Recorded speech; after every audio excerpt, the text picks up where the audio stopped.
Hey everyone, welcome to the Climate Aware podcast, a series that is going to delve into everything climate and how all of us can impact it in a more positive way. Today I have a very special guest with us, Sam, who's one of our very talented designers at Wakelet and also a very passionate climate enthusiast. He was also on my first episode of the podcast, and obviously if you have watched it and remember, he did mention that he's got his own podcast as well, which we'd love to learn a little bit more about before we go into the topic for today. So Sam, welcome to the podcast. Thanks for having me, and what a lovely introduction. Thank you very much. No, it's absolutely my pleasure having you on here. And could you tell us a little bit more about your podcast and what it talks about? Yeah, of course. So I started a podcast based around food and sustainability back in the depths of the first lockdown. Nice. And the whole idea of that podcast is to show people what they can do to make a difference. So we looked at people's diets and things that you can do, like little changes, switches here and there and everywhere, and hopefully encourage people to live a more sustainable life. And the whole emphasis was not everybody has to be vegan. Yes. That was kind of like a phrase that we used a lot, and it's kind of just taking that ethos and applying it to everywhere that you can. So we did episodes on food, obviously, but then also looked at like just general consumerism with fashion and things like that. Because like I say, not everyone has to be vegan, but not everyone has to be perfect. Yes. Yeah. So I do consider my kind of point of view in this topic to be coming from that of someone who thinks that everyone just needs to do their bit. Yep. Very much looking at the individual, so I'm excited to be here today. Awesome. I mean, I totally agree with everything you just said, and also very interesting, like we spoke right before the podcast. You dive pretty deep into the climate perspective from an individualistic perspective, or for a person. Whereas I'm trying to zoom out a little bit on this topic and actually look at how we can impact it from almost a larger angle. So it'll be very interesting to see how the two go together, which I think, because they're very, very important elements, obviously. So to sort of go into the topic that we have today, we're going to be discussing the intersection between social justice and climate change, and also how, psychology within society and how communities think plays such an important role on the climate and how we all sort of interact with the climate. So to sort of start off, I think the first sort of question that I was going to go into, which you also picked up on quite briefly, was capitalism and consumerism. Dun, dun, dun. So I think all of us who are pro climate and are trying to sort of make an impact know quite openly that consumerism and capitalism and the way society is engineered to think has a very large role in where we are right now in the fight against the crisis. And the fact that we are in the crisis is in large part to do also with capitalism and consumerism. Of course. Any thoughts? Yeah, I mean, it's definitely like the biggest part of it. It's undeniable. You look at places that maybe don't have such a kind of a thirst for consuming just everything. Exactly. Yeah. And, they're in a bit of a better position. Yes. So, it's definitely one that's a key culprit. Yeah, I totally agree. And if when you sort of, look a little deeper into the whole psychology behind consumerism, it's trying to get people to constantly sort of, reach for a better commodity or a better material thing in their life, for lack of a better word. And I'm interested to look into this a little further because I think psychology has a massive role to play in how society is engineered. And in a massively consumerist society where all of us, want to buy the latest iPhone or we want to buy the newest TV, we're in this cycle of constantly buying new things. And the economy is in a cycle of constantly growing. But how much longer can this go, It's not sustainable. And from my perspective, like I said, I'm sort of trying to bring in a little bit more of a zoomed out perspective. Mm-hmm.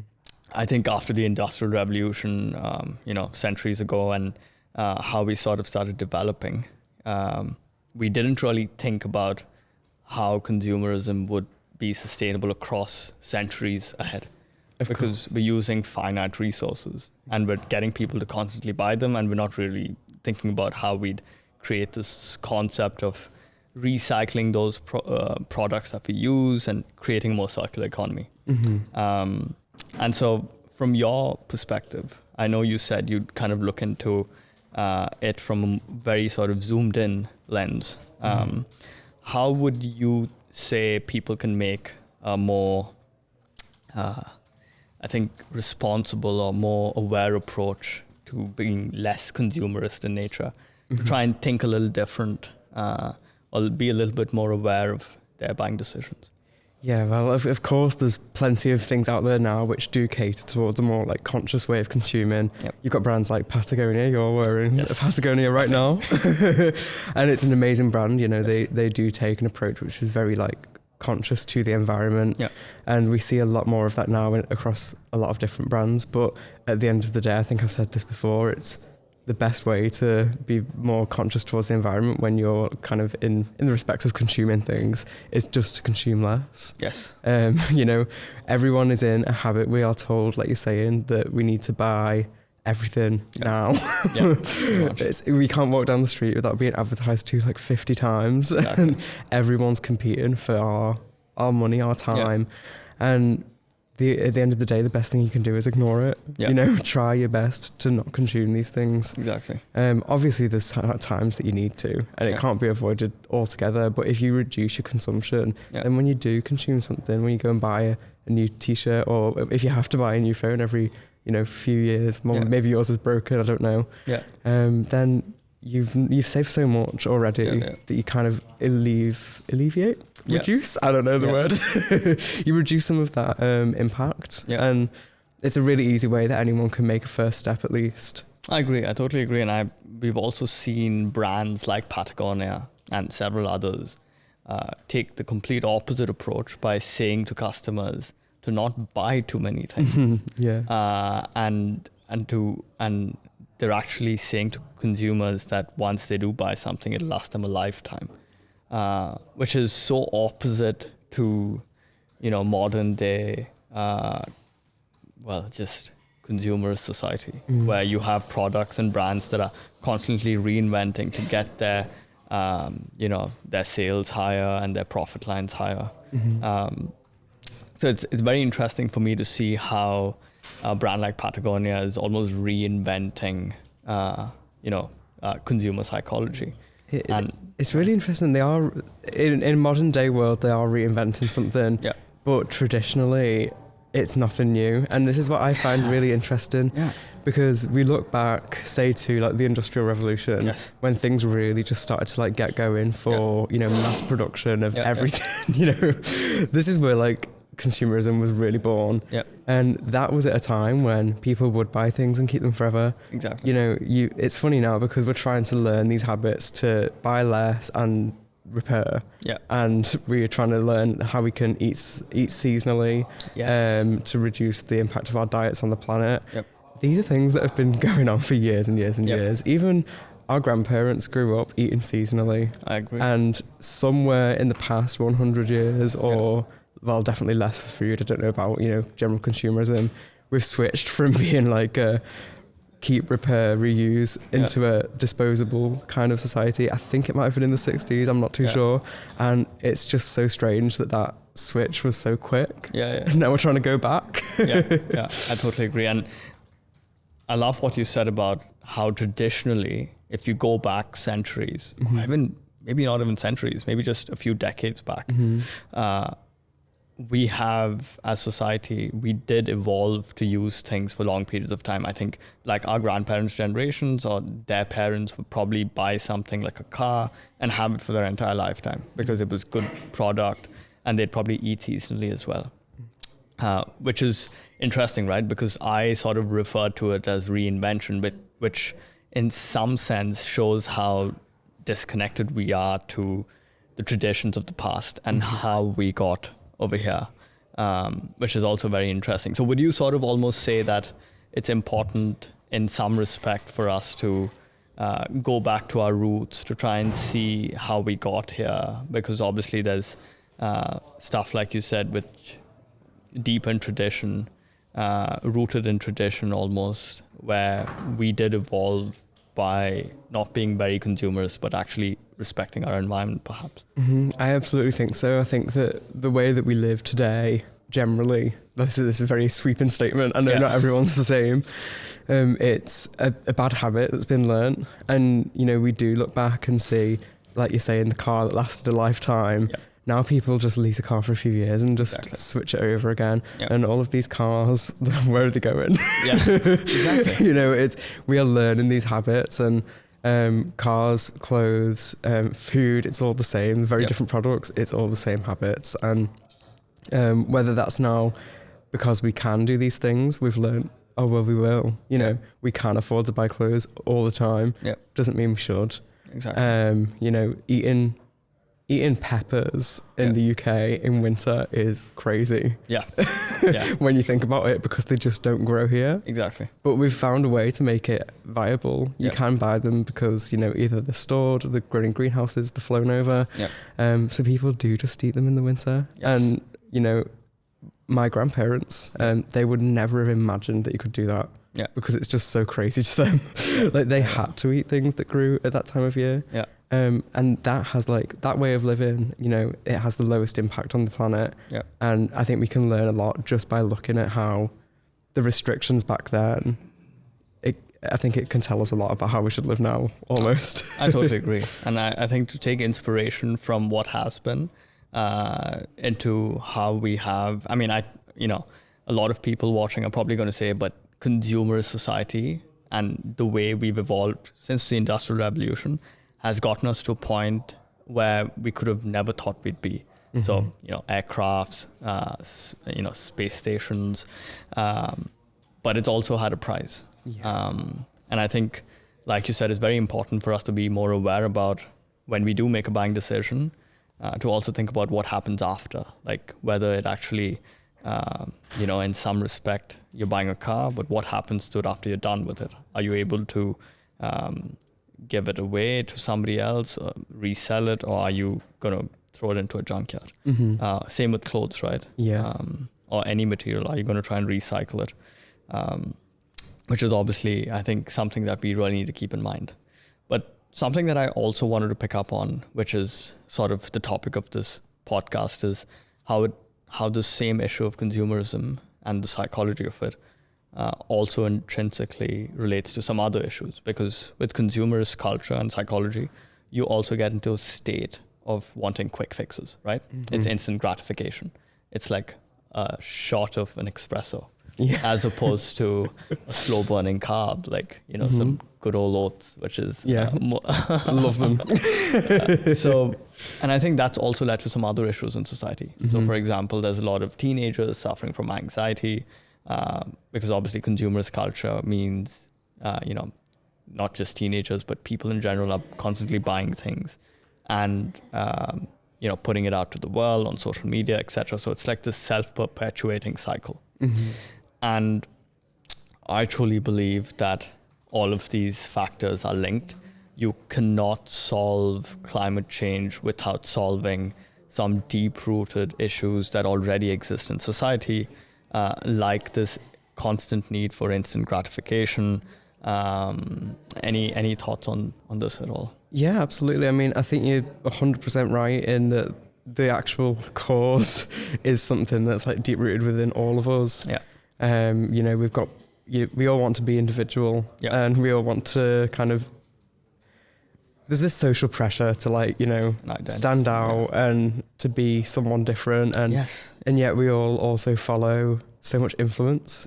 We follow people, we copy them, we mimic them, and there's all these things do play a part in it because it all feeds into consumerism, which I guess this is all about. And I don't know about the big picture and the big answer to all of this, but there's definitely things that we can do on an individual level to alleviate some of that. 100%. I agree. And you picked up on a really nice point that I want to expand on, which is identity, right? Because with all of this is also coming the identity issue, because everyone's looking to build this concept of an identity based on, like an influencer or somebody they look up to. Mm-hmm. Again, if you go back to tradition, if you go back to our roots, individual identity was a part of a community. There was more of a community identity. And this is again going sort of into the psychology of things. I think groups had an identity and people sort of formed or thought of themselves as a part of a very holistic and supportive group and community, as opposed to a very individualistic way of looking at life. And again, that's got its own sort of impact on the climate crisis and various social factors as well. You often see NGOs nowadays and various groups doing a lot of community building work to try and make people bond more and feel more almost connected and together. So that's another very interesting point that we should probably discuss in to some extent, and probably to a larger extent in a different podcast. But how do you think this factor of, or this community vibe of people sort of forming identities very individualistic to themselves affects the climate?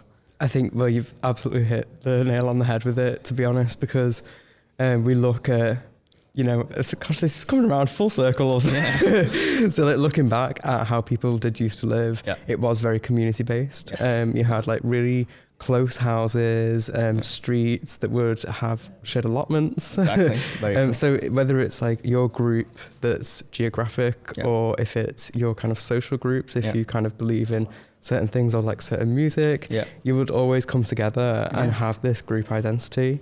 Whereas over time, we've seen a shift in this where houses are now being built further and further apart on like these big sprawling urban estates with no shared spaces, no shared allotments. Public spaces are disappearing like this. And, we're kind of watching society drift further and further apart from each other. Exactly. The internet makes us feel connected, but in reality we're further apart than we ever have been. Less groups of kind of social identification, people don't necessarily identify with like a movement as much anymore. It's a rarer thing because we all look up to like one kind of pinnacle star, which is like a social media influencer. Exactly. And we kind of live in our own little bubbles, and this is obviously, it's got its own kind of thing, and it's obviously its own topic, but I think that impact on the environment it's impossible not to, look into it, because with all of this kind of like individuality and lack of a support network almost, people often feel like it's on them to make the change. And, this then opens the door to like guilt, consumer guilt. And also feeling like you're alone in the fight. 100%. Because when you're feeling overwhelmed, you've not got a community of people to kind of go, you know what, I'm feeling the same too. Exactly. And then you feel like perhaps your effort is not grounded in any result, and you give up and you go back to consumerist behavior. 100%. And when you're doing everything on your own as well, you will overlook the impact. Because you can't see everyone else in your community who are thinking and doing the same thing as you. You might choose not to use the reusable bag because you think that you're the only one thinking about it. And you think that everyone else isn't. Whereas if there was more visibility on everyone else that are around us and how they feel and what they're doing, then you'd see that everyone else is thinking the same. Everyone wants to use the reusable bags. And that'd probably make you want to do it a lot more, because now there's a sense of community. 100%. Right? And another thing that I wanted to pick up on with this concept of community is also how this very same thing like you spoke about, which I absolutely love the example that you brought out about how there were shared allotments, houses were closer, and now we're moving further and further apart. There's more isolation.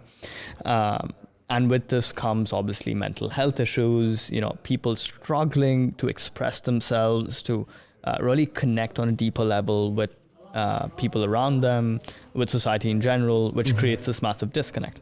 And in my opinion, I really believe that when someone's struggling with a mental health issue, or somebody's struggling with, anxiety, depression, all expressions of mental health, it is deep-rooted in a issue within society where there is no sense of community. There's no support system, like you said, because if somebody's anxious about the environment and they don't know what to do about it, they probably will feel alone in this fight.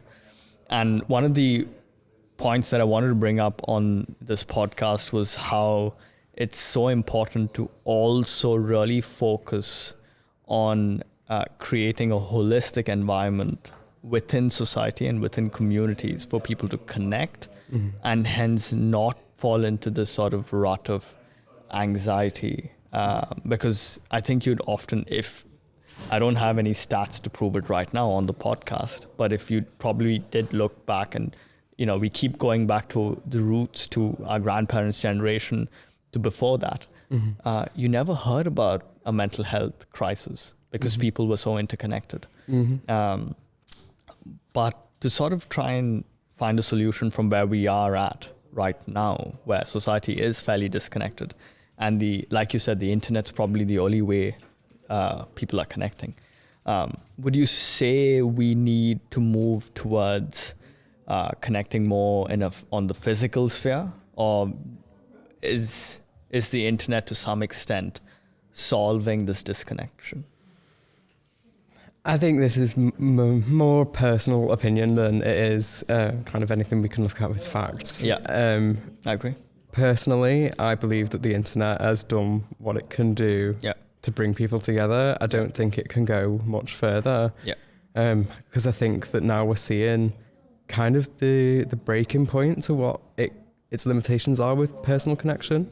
We've got, I know it's a little bit kind of off the beaten path here, but with dating apps, we're now seeing a movement towards dating apps saying, actually, we are going to try and we're going to try and get you off this app essentially. Because people can't connect on a screen that much longer. To build an actual viable connection, you've got to take it offline and meet the person. So this is something that has been looked at through studies. I'll link a good podcast episode which is about the design of what's it called? The design of connection of people or something like that. Very interesting. It's really interesting. I'd love to look and they look at that exact thing, how we can't form personal connection over technology, essentially. And I think it's interesting that now, like we're saying, with all of this kind of lack of community and people feeling a little bit alone and stuff, I don't think there's much more that the technology that we use can do for us. And I think it will come down to rebuilding these communities, whether that's through shared public spaces, allotments, or community projects. Because I think when you work on something together, and especially in your home environment, you get to know your neighbours. Very true. You get to make the place you live look better, feel better. You can even grow fruit and veg if you want to. And all of a sudden, you're not seeing the world through a rectangle, you're actually in it. And I think that is potentially more of a solution than, what can we do with technology to kind of make people feel better. I totally agree with you, by the way. And like you said, it's also my opinion. It's not backed by actual facts, but I do believe that technology has a big place in how we connect. It makes the world a smaller place to some extent. You're able to connect with people from all over the world. But if you really look at the substance behind human connection, I think that happens on a physical sphere. That happens when you're building communities, when you're doing activities together. Prehistorically, that's been how civilization evolved. We evolved in groups. We evolved hunting together, farming together, celebrating together, building everything together. And I think that is instrumental to humans being stable mentally. But I also have sort of another thing that I was thinking about, which could be a little bit, I would say, against what we just spoke about, but maybe not. So we've looked at this topic from a zoomed out perspective of how we can sort of affect this lack of community by perhaps more community-driven programs being built, governments making more of an impact through building or making public spaces more available for people to connect. But from an individualistic perspective, if somebody is struggling already with mental health, if somebody is already in a situation of anxiety or depression, I believe that they must do things. I mean, it's obviously a repercussion of their lifestyle and perhaps them not connecting or something else. But I do believe that they must go into a sphere of trying to be more happier in themselves and focus on themselves, and then build from there to then try and perhaps evolve to a state where they can help with the climate crisis. So there's two schools of thought here, right? There is, and I'm going a bit off track, but this is a very interesting topic for me. Go for it. So let's say somebody with anxiety, the question is it better for them to focus on themselves and to get over that, or is it better for them to get involved in community activity and try and form a connection and solve it through a lifestyle? In my personal opinion, I think when you're healthy and you're well and you've sort of made an effort to feel the best you can, you're then better suited to also connect and help with other issues. But if you're struggling, then you obviously are probably not in the best place to help with, the climate crisis, etc. Because, you need support, you need attention yourself. Any thoughts on this at all? Yeah, I think you're right. I think charity starts at home, really. I agree. If you're not looking after yourself, then you're not going to be in any state to look after other people or, the situation that's around you. I think the number one priority should always be making sure that you're okay. Making sure that you're feeling like happy, stable, good for the fight, really. It's not always easy. Looking to kind of make a difference to the environment and to make conscious decisions about how you can better your life. Sometimes it can feel exhausting. And if you're already not feeling 100%, then it's only going to make you feel worse. Exactly. No, I totally agree with you. And so let's close that sort of topic with a nice CTA where if you are feeling alone in the fight against the climate crisis, there's several people like me and Sam, and I'm sure several others around you who feel the same exact things. And like we just said, I think connecting with them and building a community around this topic is instrumental, not in just the fight against the climate crisis, but also in feeling more hopeful about it. Because I think that's another thing. I think people often feel like it's a lost fight, but I don't believe it's lost. I think we still have a chance. There's a lot of positive. The human race has shown again, time and again, that we have come back from situations where we had no hope. So I do think we still have a chance, and it can only be formed with a community vibe and connecting on a deeper level. So another topic that I also wanted to talk about was a solution to the initial topic we spoke about. And I'm sorry for how we've gone on tangents over here, but it's just been really interesting topics. Fun, It's been great. But we spoke about consumerism, but we didn't speak about a potential solution. And I know you touched briefly on fashion in the start. And I believe in this concept of the circular economy being quite instrumental to fighting consumerist culture. So it'd be good to get your opinion on, obviously you picked up on the fashion point a bit. So on your views on that. Fashion, it's just interesting to me because it is one of the biggest culprits in the climate crisis. I think the amount of clothes that we're producing and the way they're produced, the impact is just phenomenal. It's something that we really need to be more conscious of. And there's so many factors to it as well. And the one that makes it interesting, and I thought especially interesting for this episode, is its impact socially and on people. I think fashion is one of the industries that has one of the largest impacts on humans. There's people who are completely treated awfully by the industry, manipulated, and it all kind of feeds into this whole thing, which is, that is sustainability in a way. It's treating people fairly, ethically, treating the planet fairly and ethically. It's all the same thing. Yes, I agree. And we can't really be sustainable without actually looking out for people. I so agree. That's this, isn't it? Which sort of picks up on the point that we started what we're talking about really, which is how social justice also, intrinsically links back to climate justice. But very interesting that you said, I didn't know this, by the way. I think you really learn something from everyone in every conversation.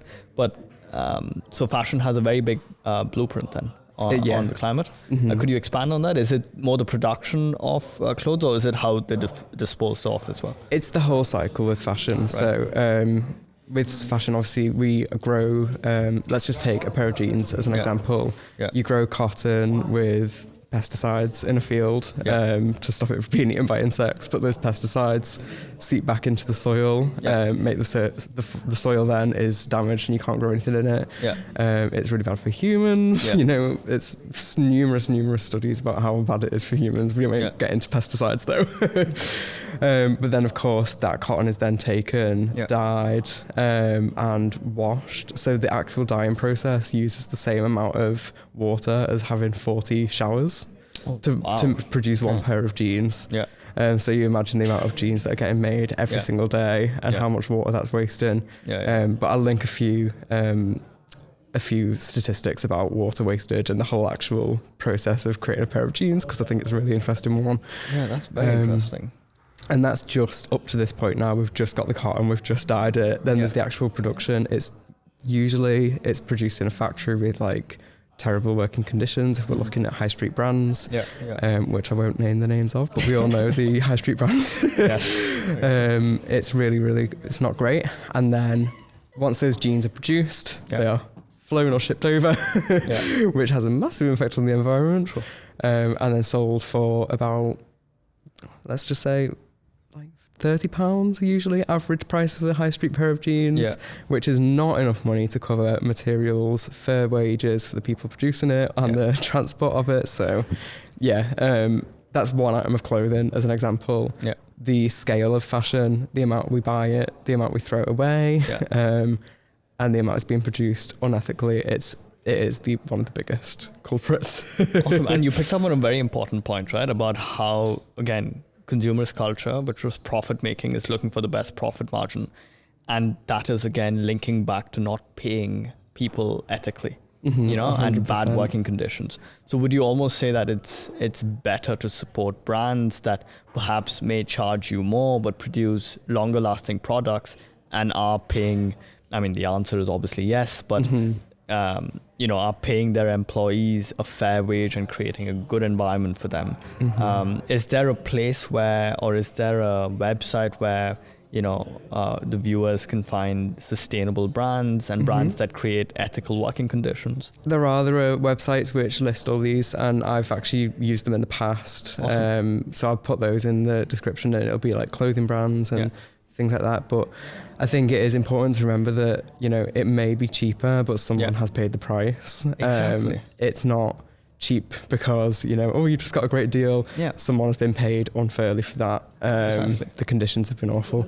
Now, that's not to say that everyone can shop at these better places. I know a lot of people, myself included in the past, I've not always been able to afford the ethical choice. I've had to shop at places that I think have shady working conditions. And if you're in that position, that is okay. Like, we all need to do what we can. I agree. And not everyone can shop at, like really, really great places that make great decisions. If you are in a position, though, looking at your life honestly, where you can make those decisions, then I urge you to. But also, if you can consume less generally, consume less. It's an even better option. Agree. But it picks up on such a good point where if you do support these brands that create ethical working conditions, you're also helping in the fight for social justice. You're creating more ethical, places to work. You're giving people a better chance at life in, developing countries where often these brands will set up shop to get better profit margins. And I think consumers' behavior and how we change our buying decisions will then directly influence how these brands, ship a product, how they actually look at working environments for their employees. And it just creates a better environment, a better world, a better community. So it's so important that we make these decisions. I mean, one of the reasons I will often probably spend a little bit more to buy product from a brand that's more sustainable is because I know that one buying decision has a compounding effect. I'm giving my money to this one brand as opposed to giving it to, X or 100 other brands. And by giving my money to this one brand, you are supporting that entire culture of production, which is creating an ethical vibe, for employees, etc. So it'd be really nice if you could share the link, and we by now have probably linked it in the collection already. So check the collection for a link of all the sustainable brands around the world where you can shop from, because I think it's very important that we make these decisions to think more sustainably. Absolutely. It's been really, really nice talking about this amazing intersection, and I think we'd probably need another podcast to dive deeper into it, because I feel like we can go on about this for a very, very long time. Yeah. But any final thoughts before we sign off? Yeah, I think my final thing is, so just clear my throat there. I've said it in my podcast that I did, but it's kind of a value that I have, is that kindness and sustainability go hand in hand, because you can't be kind to the planet without being kind to people. I totally agree. And to kind of finish this whole conversation off from my side, I think where you can shop ethically, do so, because you might not even care that much about the environment, but when you see the living conditions and the working conditions of the people involved in that item or that product, then it will change your perspective. Yeah, no, I totally agree. And also, could you tell all of our viewers the name of your podcast so they can come have a look if they did want to? Yeah, so it's called Sam and Ellie Discuss Things. It's available everywhere that you get podcasts, and Series 1 is up, and Series 2 will be coming soon. Amazing. I'm excited. I'll keep an eye out for Series 2 for sure. Amazing. So thank you everyone for joining today, and I really hope you've got a nice insight into how the social justice and the climate crisis intersect with each other, and how we need to make more sustainable decisions, buying decisions, but also how we need to progress to a more community-based society, and how we can we're not alone in this fight, and how we can find good support around us. The link to the podcast page will be in the description. You can find all of our podcasts on there. We often do podcasts on various topics. There's different members of the team doing different podcasts. So feel free to browse through them. And thanks again for joining.